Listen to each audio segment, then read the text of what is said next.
O tema do conjunto de palestras de hoje, que é também o tema da revista MDC3, é Monumentalidade versus Cotidiano, a função pública da arquitetura. Trazemos aqui o planteamento da relação entre diversas escalas e níveis de envolvimento profissional arquiteto com a produção do ambiente. Do cotidiano ao monumental, do privado ao público, da regra à exceção, indagamos-nos acerca da existência de princípios fundamentais que ordenam a construção do espaço. Toda construção implica em comunicação, constitui um cenário de vida para a sociedade presente e uma história para as sociedades futuras. Ao construir, o homem produz o registro de uma vivência, cuja importância quanto mais transcende sua individualidade, quanto mais universais forem seus princípios constituintes. Do mesmo modo que um grupo de pessoas que não se comunicam não constitui uma sociedade, um grupo de construções em si mesmadas não constitui uma cidade. Pergunta-se então o que vem sendo dito e que legados de cidadania os arquitetos estamos construindo. Se a prática da construção brasileira diz respeito, em sua maioria, à construção informal e ao inchaço das grandes cidades, pergunta-se em que medida o pensamento e a cultura arquitetônicos têm tomado parte nesse processo. Se a geração de arquitetos modernos da primeira metade do século passado colocou a arquitetura o trabalho de cumprir uma função social, pergunta-se em que medida dedicam-se os arquitetos à construção do espaço cotidiano. Se o monumento é a síntese pública de uma cultura, pergunta-se pelos princípios que deve esse monumento representar. Das questões colocadas, depreende-se que a arquitetura, obrigatoriamente, em qualquer caso, cumpre a função pública.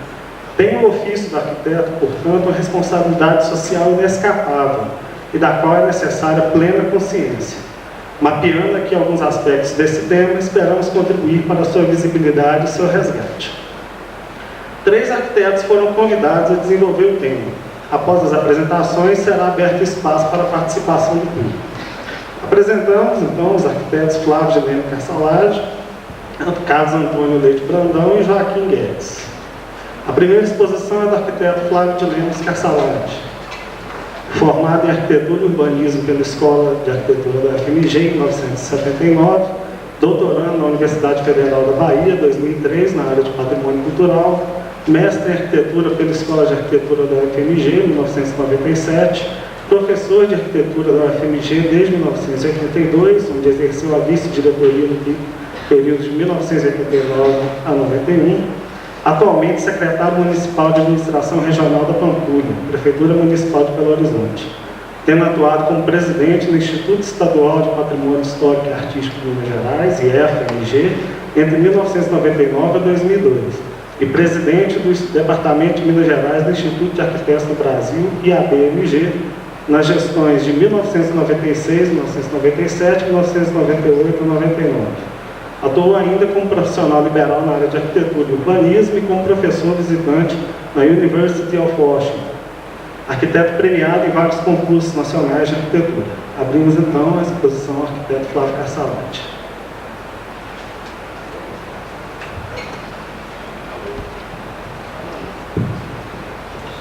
Bom, boa tarde a todos. A maioria das pessoas aqui amigos e colegas. É um prazer estar aqui nessa tarde hoje para poder a gente conversar um pouco sobre a questão da arquitetura moderna. Antes de mais nada, antes de agradecer, eu gostaria de agradecer o convite de estar aqui, e eu queria fazer um reconhecimento da importância que é a promoção desse tipo de encontro. Eu acho que ele trabalha, esse encontro ele trabalha, normalmente ou ele encontros dessa ordem, ou eles são feitos por iniciativas acadêmicas, como escolas de arquitetura, ou então por iniciativas institucionais, Algumas instituições, como o próprio Instituto de Arquitetos do Brasil, outras instituições ligadas à arquitetura, que promovem esse tipo de encontro, que na realidade é um seminário no sentido de seminar, no sentido de trazer ideias e suscitar ideias e trabalhar a questão da crítica. Eu acho muito louvável que um grupo de arquitetos que atuam como profissionais realizem esse momento de reflexão e de contribuição para a sociedade da reflexão sobre arquitetura e também uma maneira de discutirem o próprio processo da sua própria criação e da sua contribuição social. Eu acho que gostaria de me congratular com o Danilo aqui, em nome de todo o MDC, porque eu acho que essa é uma coisa muito louvável e eu fico muito feliz de poder participar. Bom, eu também, considerando esse aspecto, assim, quer dizer, a minha vida é muito ligada à academia, ligada à instituição e também ligada à vida profissional, às vezes a gente faz um pouco de cada coisa, né? E normalmente quando a gente vai nesses encontros na área acadêmica, a gente acaba indo para um aspecto muito mais ligado à reflexão teórica do que propriamente a questão da prática. Então, considerando esse espaço, que é um espaço que ao mesmo tempo ele nasce da prática profissional e faz essa reflexão, eu me senti muito estimulado a matar a saudade do tempo em que eu projetava com mais frequência do que projeto hoje. Então eu preparei 2 materiais, um que é o que está publicado, né, na revista, em que eu entrei muito na questão da minha própria produção de projeto para ilustrar as ideias que eu trago aqui. E o segundo material é um material que eu preparei para hoje, né, onde eu tento fazer uma reflexão mais embasada e tentando misturar um pouco a questão da teoria e da prática que corresponde a essa teoria. E também me atei ao tema que foi colocado, que é a monumentalidade cotidiana.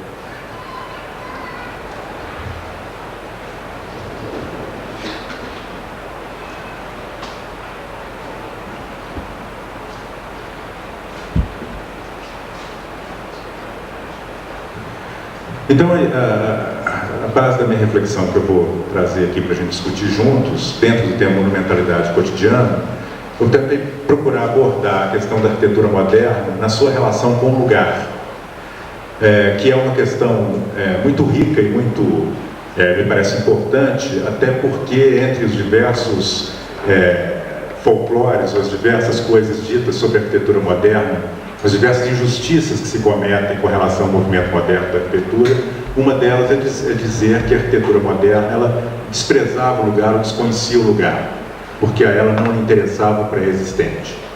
Então, graças a Deus, a gente vive hoje numa época de revisão desses pré-conceitos com relação à arquitetura modernista, de maneira a poder ver que as coisas não são bem assim, não aconteceram bem assim. Então, eu procurei abordar dentro dessa questão do lugar, uma investigação sobre o lugar e da topologia, a questão topológica na arquitetura modernista, para examinar o conceito de monumentalidade cotidiana. Então, eu gostaria de começar por um autor importante na área do patrimônio cultural, que é o Alois Riegel. E ele, embora não seja arquiteto, e embora seja de 1903, a sua reflexão permanece absolutamente atual. Beber na contribuição do Riegel nos ajuda bastante a entender a questão do patrimônio e a questão de como as sociedades veem a questão do patrimônio cultural e a questão de monumento. E o Riegel, ele foi contratado pelo governo da Áustria para discutir, ou para tentar verificar, discutir, investigar a questão do valor do patrimônio histórico e tentar entender por que determinadas coisas eram valorizadas e outras não. E o Riegel faz essa reflexão a partir do entendimento que o monumento ele é aquilo que é realizado pela mão humana, né? Com a finalidade específica de exatamente manter viva essa memória sempre presentes na consciência das gerações futuras. Bom, é importante entender a partir dessa caracterização dos monumentos que ele coloca. Para o Riegel, os monumentos eles são de 3 ordens, né? Primeiro, seriam os monumentos intencionados, que são aqueles monumentos que foram criados com o objetivo de sobreviverem ao tempo, né? Então seriam os grandes marcos históricos, os arcos de triunfo, os obeliscos, enfim, aqueles monumentos criados especialmente com a finalidade de transcender o tempo e de levar uma mensagem histórica a outras gerações. Mas ele entende que junto com os monumentos intencionados, existem também os monumentos que são os não intencionados. Ou seja, aqueles monumentos que as sociedades, ou aqueles documentos da história, né, e usar um pouco essa questão do monumento, documento, né, que tem uma correspondência, mas não vou entrar nessa, mas a gente vai por aí, a gente vai em outra palestra. Mas o monumento como um documento da história que sobreviveu ao tempo, embora não tivesse sido feito para isso. Ou seja, aquele monumento que, de certa forma, a sociedade entendeu que deveria preservar de uma forma ou de outra, porque era um documento histórico importante e que simbolizava momentos também da história importantes. Então, esses seriam os monumentos não intencionados. E para completar essas três ordens, o que ele chamou de monumentos antigos, que são monumentos que permanecem, são considerados documentos do tempo, não pelo seu valor artístico, mas mais pelo fato de serem efetivamente antigos.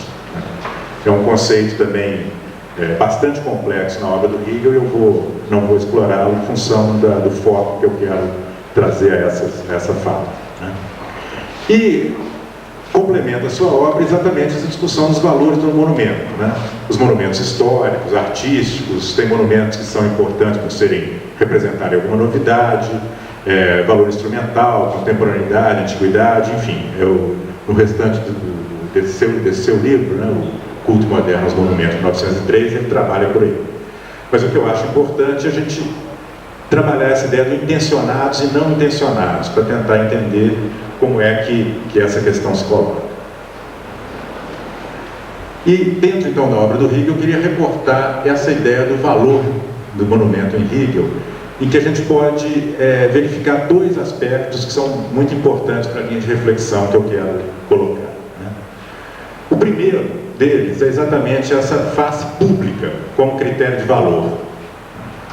Ou seja, ele coloca como um critério de valor importante o fato do monumento ser público, ou seja, o fato do monumento poder ser fruído pela comunidade, pelas pessoas. Ou seja, o simples fato dele ser público e ter sobrevivido à história lhe confere valor como um valor importante na medida em que ela se coloca aberta à fruição das diversas gerações que ali a acolhem, né? E um outro aspecto importante, um outro recorte que eu acho importante fazer é esse, né? É que quando os monumentos eles não são intencionados, eles ganham valor pela sua importância histórica, ou documental ou artística, né?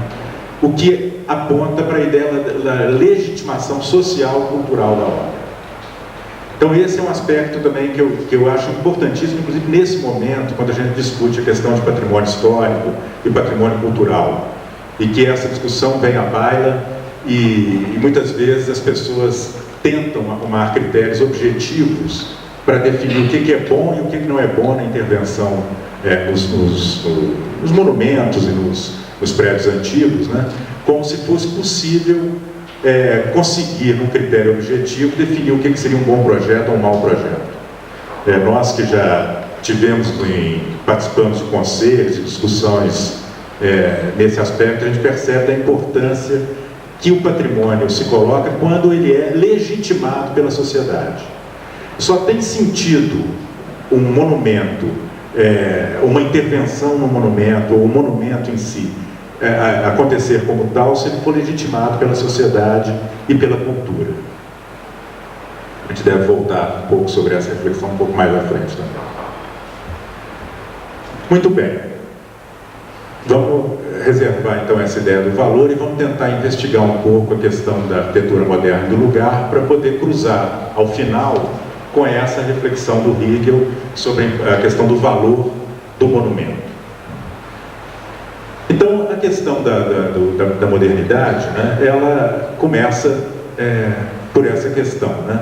Será que efetivamente a postura modernista na arquitetura seria da negação do lugar? Esse mal entendimento, ele prevaleceu muitas das discussões que se faziam, e ele tem um slide que eu vou mostrar também a seguir aí em algum momento, em que a gente vai entender por que essa ideia acontecia no pensamento das pessoas de uma maneira até mais incauta. Na realidade, a atitude modernista é uma atitude de inovação e de transformação, né?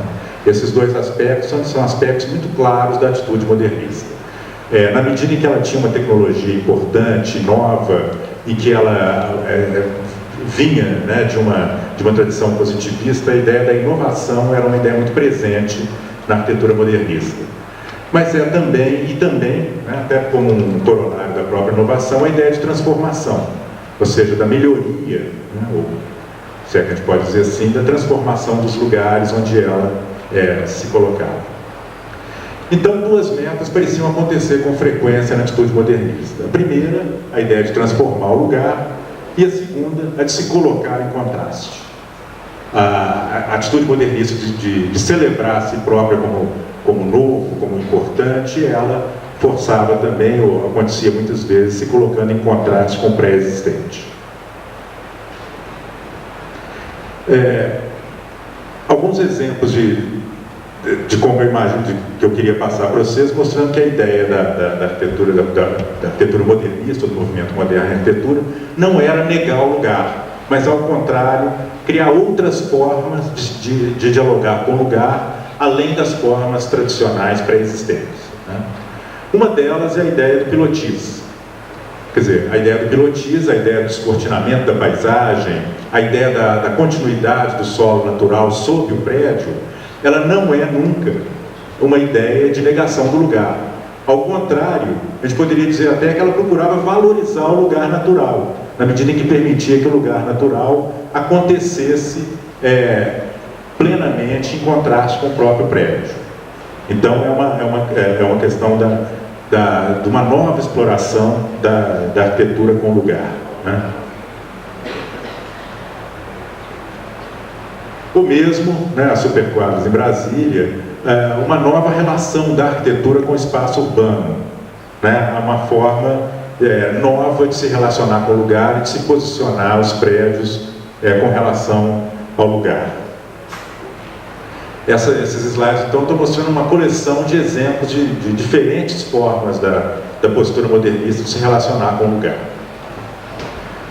Ou até mesmo essa relação com o espaço urbano, quer dizer, esse é um exemplo em Belo Horizonte, que é um exemplo clássico nosso aqui, né, que é o edifício Sulacap Sul América, nesse caso retocado pelo Silvinho Podestá, que pelo menos na fotografia retirou o anexo, né, que hoje cobre essa grande relação da arquitetura com a paisagem, né, a arquitetura que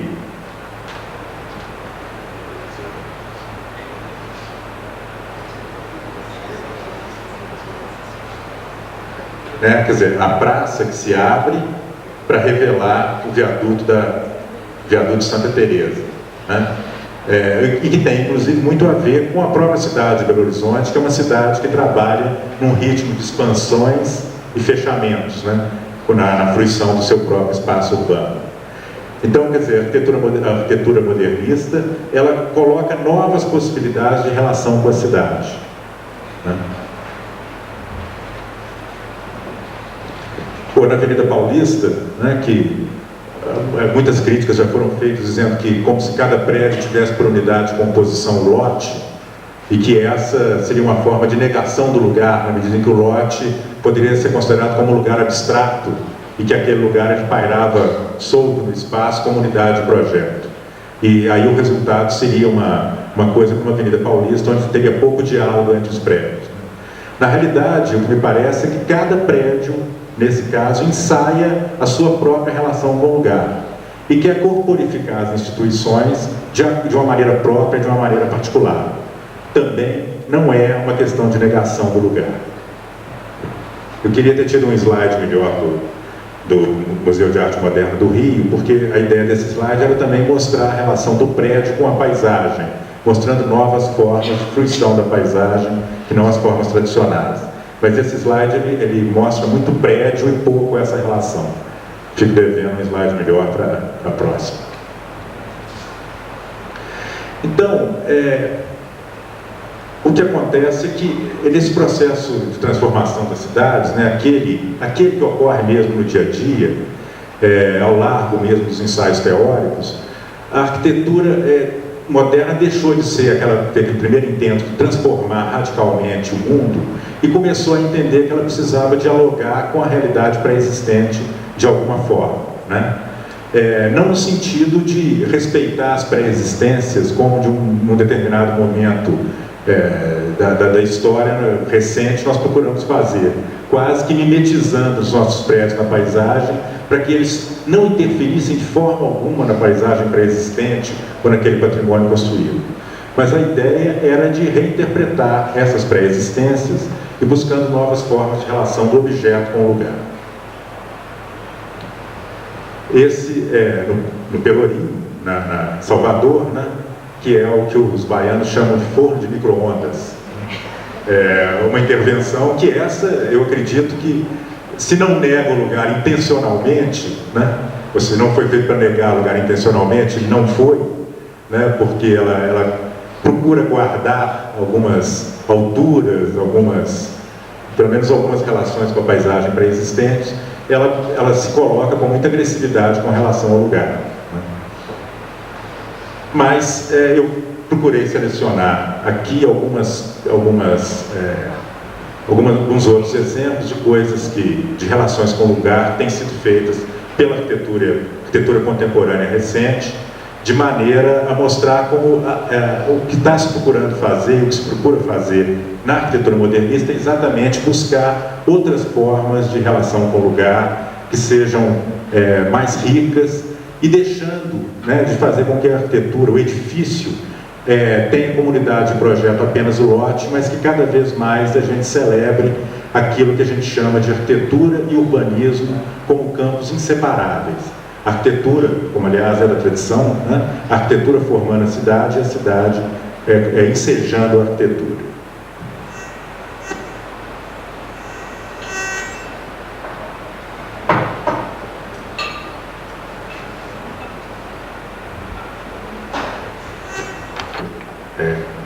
Quis mostrar exatamente a Promenade Planté, em Paris, que ela é um desenvolvimento habitacional em torno de um eixo, né?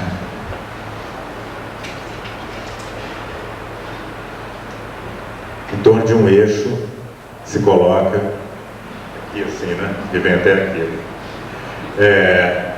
Bom, enfim, é uma série de edifícios residenciais, de equipamentos urbanos que são dispostos ao longo desse caminho, que é um caminho alternativo, né, que não é necessariamente uma rua viária para automóveis, né, mas ela mescla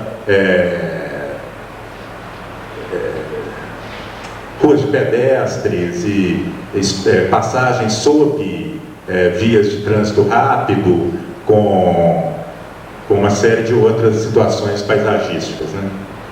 Como alamedas, etc. São algumas... eu procurei dispor as imagens em sequência para que vocês pudessem mais ou menos acompanhar o percurso. Não são muitas, mas é só para exemplificar, né? Vocês veem aí uma série de edifícios residenciais e a rua, basicamente, uma rua de pedestres com acesso de automóveis pela parte posterior, né? E com alguns lugares também com acesso pela frente, mas valorizando a ideia do percurso plantado, né? Ou seja, do percurso paisagisticamente criado como uma grande área urbana coesa na sua concepção, né? Então, em alguns lugares ela se abre em grandes praças e nesse caso especificamente nós vamos passar por debaixo desse túnel, né? Porque na realidade é um túnel sob um viaduto, né? Aqui a gente tem a continuidade da malha urbana na cidade e ele mergulha sob a malha urbana para passar, para dar continuidade a esse grande eixo, vamos dizer, que corre indiferente, né, a malha viária urbana, né, criando um outro tipo de percurso na cidade. Então esse aí é debaixo daquele túnel que vocês viram. Ele continua nessa grande via de pedestres, quase um parque linear. Vai continuando por aí, passando debaixo das ruas de tráfego mais rápido. Em alguns momentos ele permite o acesso quando essa promenade ela tangencia ou ela faz contato com a malha viária, né, de automóveis. Ela ainda permite alguns acessos alternativos a esses espaços mais pedestrianizados. E onde estão colocados grande parte dos equipamentos públicos também, como ginásios esportivos e outros equipamentos. Bom, esse é um outro exemplo, esse é na Inglaterra, é na cidade de Birmingham, onde também foi feita uma tentativa de humanização, vamos dizer assim, né, ou de remodelação do espaço pré-existente, no sentido de fazer com que a fruição pelo pedestre fosse menos agressiva do que aquela que acontece quando os carros disputam espaço com os pedestres. Então é uma grande área urbana, vocês estão vendo aí, esse aí é um croquis da área, né, onde mostra toda a área de intervenção. Então a ideia é exatamente fazer com que o trânsito de passagem de veículos aconteça fora reservando uma grande área urbana só para trânsito local e para passagem de pedestres. Opa.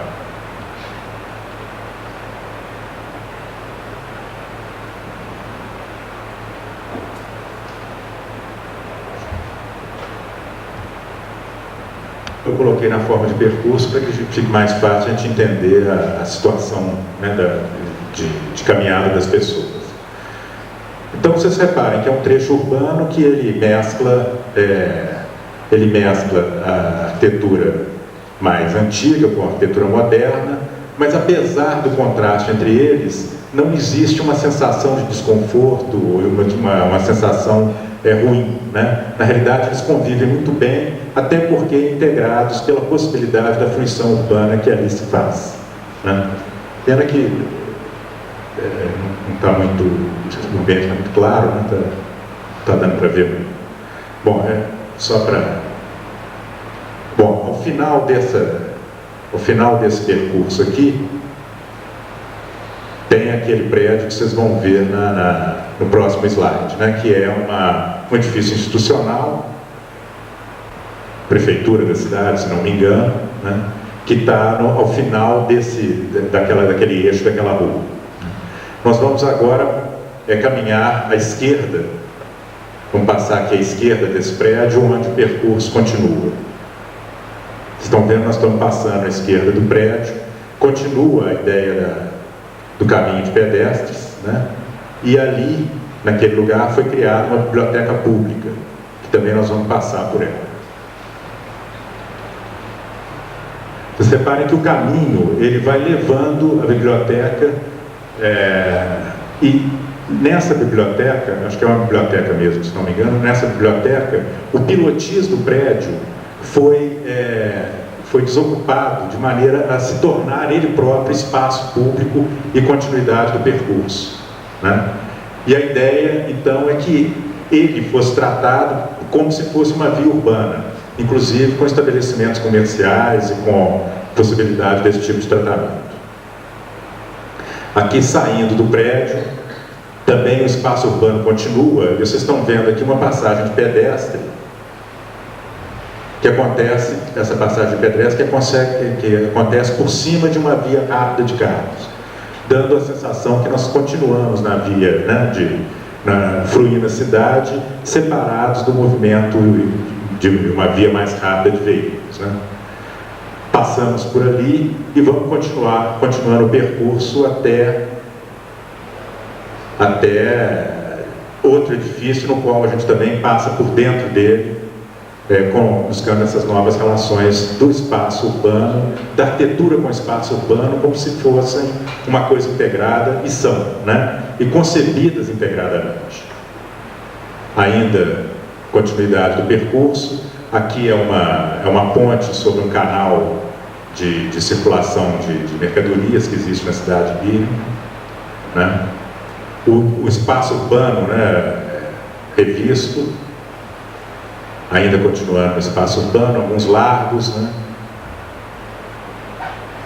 E me parece que esse é o último slide dessa sequência, onde a gente vê também uma praça ao final dele. Bom, um outro exemplo que me parece... 5 minutos.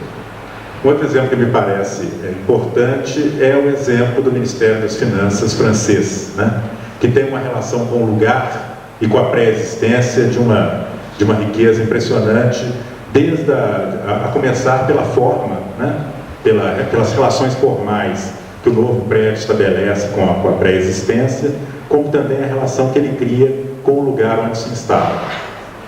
Vou tentar ser mais rápido, estou passando 5 minutos, faltando só 5 minutos, mas espero que sem prejuízo da ideia do percurso.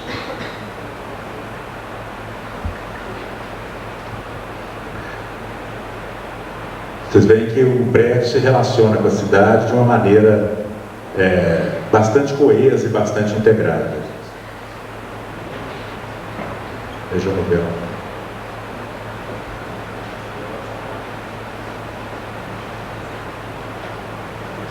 Bom, outro exemplo que eu selecionei é a região da Potsdamer Platz, né, em Berlim, que é uma região de renovação urbana e que ela, nesse momento, e que ela também foi concebida de maneira integral, no sentido que os prédios foram concebidos dentro de uma ideia geral do espaço urbano que ele ia gerar, né?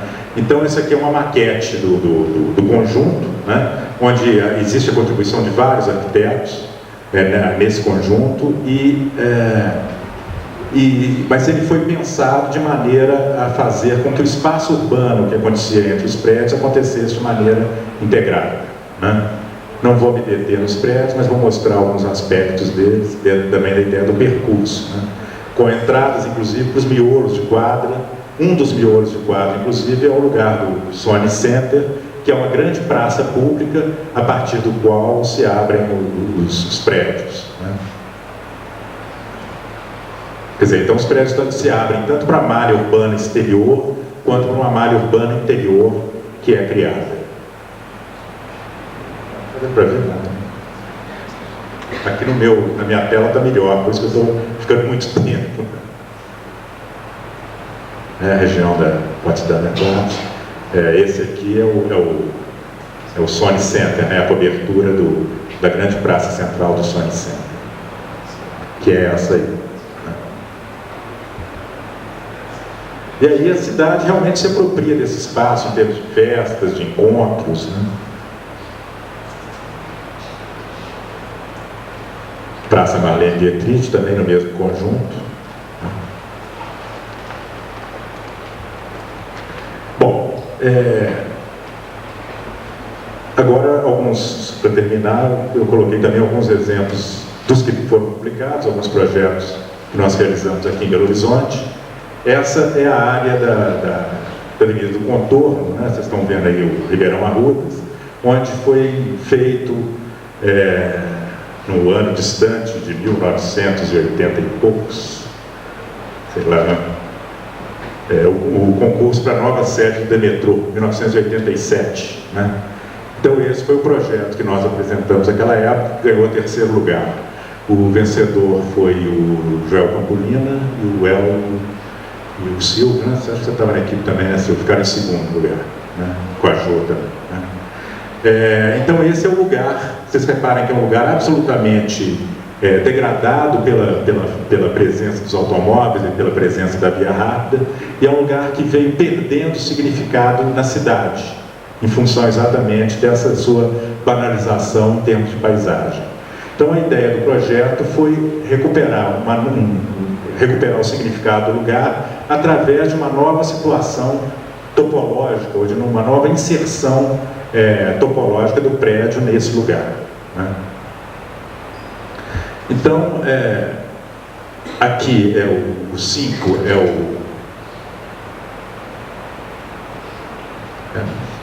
o 5 é a Avenida do Contorno, aqui é aquele viaduto, né? Vocês viram no slide anterior. E aqui nós temos uma malha urbana de ruas que elas acabam, aqui nós temos uma rua também e outras ruas que são ruas para o bairro. O lote, ele terminava exatamente na calha do Arrudas, né, que é o 5, na área da passagem do Arrudas e dos metrôs de superfície. Né? Então aqui a gente não tinha rua, a gente tem rua aqui, aqui e aqui. Então o princípio básico do projeto foi exatamente criar uma rua de pedestres que pudesse ligar essas duas ruas, recosturando o bairro e permitindo, pela situação a cavaleira do terreno em relação ao espaço urbano, também uma possibilidade mirante para a cidade. Então, através desse percurso, que nós procuramos também fazer um percurso com situações variadas, situações espaciais variadas, costurar a cidade e criar esse terraço de mirante para a própria cidade. Que é esse, e o resultado final foi esse, onde a gente, plástico, né, o resultado plástico final foi esse, onde a gente procurou também usar esses 3 elementos que faziam referência a símbolos ferroviários e um relógio, etc., para também atrair, de alguma maneira, responder ao espaço caótico do entorno, na medida em que eles atraíssem a atenção das pessoas para eles, né, como âncoras visuais naquela paisagem difusa e dispersa. Essa aí é a praça, uma das praças de chegada do prédio, né, numa das suas extremidades.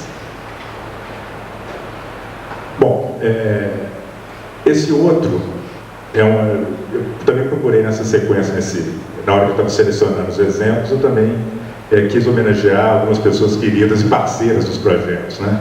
E esse é um projeto que o Cacá participou dele, que é o projeto do Parque Linear do Arrudas, que também foi um projeto premiado no concurso BH Centro, e que desde então, desde 1989, a gente tenta lutar para que a cidade entenda que ela precisa realmente se ressignificar em alguns pontos, em alguns trechos urbanos. Tá bom, mas esse ainda não é ele, não. Esse aqui é um outro anterior. Esse é o que eu fiz com Paulo Henrique Padinha, que é o projeto do Museu de Arte de Belo Horizonte, que é um projeto, esse nós não fomos classificados, mas é um projeto de 1990. Eu procurei mostrar esses exemplos também para mostrar que a prática cotidiana da arquitetura, e eu fui formado, né, na cartilha modernista, né, e atuei, e a minha vida profissional inteira foi exatamente tentando trabalhar nessa ideia de novas relações com o lugar. Rapidamente, a ideia do projeto, básica do projeto, era também criar uma situação de percurso urbano alternativa. E a ideia era, esse aí é o viaduto da Floresta, que é um viaduto, a partir desse viaduto a gente propunha um caminhamento alternativo que desceria até a Praça da Estação, né? Ou seja, o viaduto da Floresta está ali. A ideia é que a gente saísse, o pedestre saísse do viaduto da Floresta e passasse atrás dessa placa, essa grande placa, foi criado um grande espaço público intersticial entre a placa e o próprio museu. Aqui é uma situação de poente, então essa placa é opaca, ela é uma placa, se não me engano, em aço. E nesse espaço aqui ele era todo envidraçado, de maneira que as pessoas poderiam descer do viaduto da Floresta, passar nesse espaço intersticial, vendo as exposições e sair na praça da estação, né?